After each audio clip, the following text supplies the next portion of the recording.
půjdeš jenom tak, jak chodíš, ano? Baruško, běž na místo. Tak. Máte slovo. Tak, a zpátky. Jo, tam je to jasně vidět prostě. Podívejte, kde má ten kluk nohu. Protože má vlastně vyklopenou celou tu pánev takhle. Takže tady vlastně jsem, jo, to, že má plochý nohy a klemby vtočený dovnitř, to samozřejmě s tím souvisí. Akorát on nemá rozloženou správně váhu.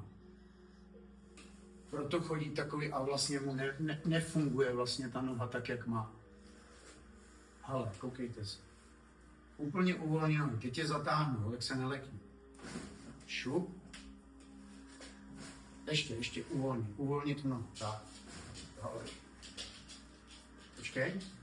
Ty kluku jeden, kolik vážíš? 28. Jenom, cože? Tak. Hele. Šup. A neboj. Šup. A teď se mi projdi. Vidíte to? Úplně jinak. Jo? Hele. Nádech, výdech a uvolníme se hezky. Tak. Šup na druhý bok. Nebolelo, viď? Super. Tak. To samé uděláme tady, ano? Tak. Hop. Tak. Nádech, výdech a uvolníme. Hezky v klidu. Tak. Uvolníme. Ne. Ještě jednou, jo? Tady se mi musíš uvolnit. Tak. Nádech a výdech. Dobrý. A znovu se projde.